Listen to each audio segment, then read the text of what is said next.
With a name basically meaning thingamajig, chimichangas are a quintessential modern-day Tex-Mex dish.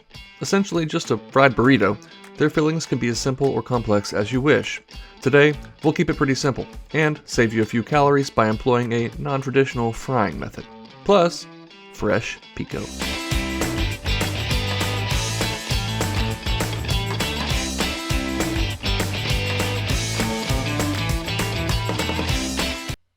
Alright, we're going to use a number of store-bought staples here in this dish, not because we can't make them ourselves, but because sometimes speed is the name of the game. So, 1 packet of fajita seasoning goes into a bowl, followed by about a teaspoon or 2 of smoked paprika, along with an equal portion of dried oregano.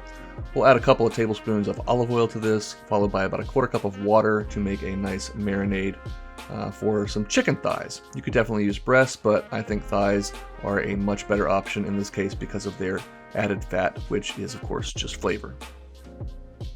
We'll go ahead and get those chicken thighs into our marinade, thoroughly coat them, and then give them at least 30 minutes up to 12 hours overnight in the fridge to soak up all that wonderful spicy smoky flavor. Whenever you're ready to cook them, preheat your oven to 400 degrees, lay your thighs out on a baking sheet in a single layer, and then tuck them away in that 400 degree Fahrenheit oven for 25 to 30 minutes or until they are cooked thoroughly through to 170 to 175 degrees. While that takes place, we'll go ahead and make a fresh Pico de Gallo, my favorite homemade salsa. Really pretty simple here, just grab 4 or 5 Roma tomatoes or more if you want to use this to dip in some chips.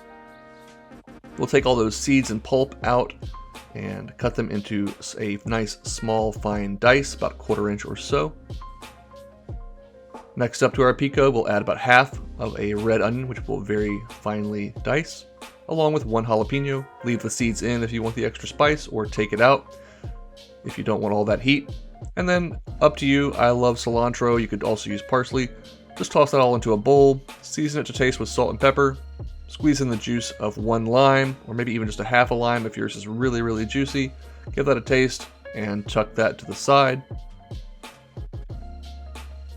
I love fresh Pico de Gallo. It is just a flavor bomb that brightens any and every dish.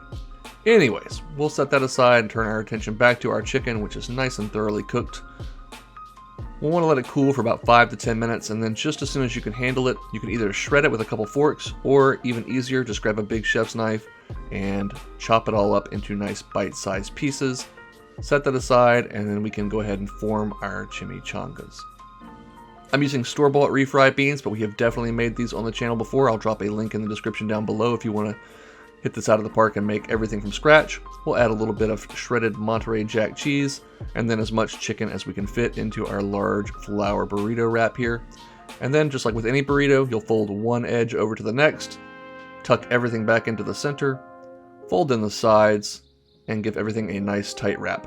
Really helps if you heat your tortillas up for about 30 seconds in the microwave first. They won't split or tear too bad on you. Rinse and repeat with the remaining ingredients, and now we can cook these properly. And I'm going to use an air fryer for that. We'll avoid all the calories and the mess of splattering oil, but get a nice crispy outside crust, unlike you sometimes do in a traditional oven. We'll go ahead and spray these with some olive oil cooking spray and pop them in an air fryer at 400 degrees for about 5 minutes. Give them a flip, spray the other side, give them 5 minutes more, so that's 10 total minutes in the air fryer, and they're done. I'm serving mine with a little bit of Mexican rice, again a store-bought part of this recipe, but you can definitely make that from scratch. Again, we've done that on the channel, and I'll drop that recipe below as well. We're going to spoon over some cheese sauce, not to sound like a broken record, but we've made this before, but I love the store-bought stuff. It is a great quick option. Top it with a little bit of fresh avocado. You could definitely make some homemade guac as well. Our fresh pico. Got to pile that stuff on high. We want a little bit in every bite. And a little bit of cilantro, you know, for the thumbnail. Alright, so we'll give this a taste. I can tell you that outside was really nice and crusty and crispy. Even that cheese sauce couldn't sog it out. We've got that nice melty cheese, those rich beans and juicy chicken on the inside. That crispy tortilla shell on the outside. Man, that is an awesome, awesome bite. Really satisfying, just like you would get at the Mexican restaurant, but save you the trouble of getting in the car and going out to eat and having to leave a tip. You can just leave the tip for me, thank you. You get a little bite with that pico. I hope you'll give this a try. You could use steak, rice, anything else you want to put on the inside of that. It's going to be awesome. This is just a great technique for getting an easy, crispy chimichanga in your belly quickly. Thanks for watching. Get on out of here and go make something delicious.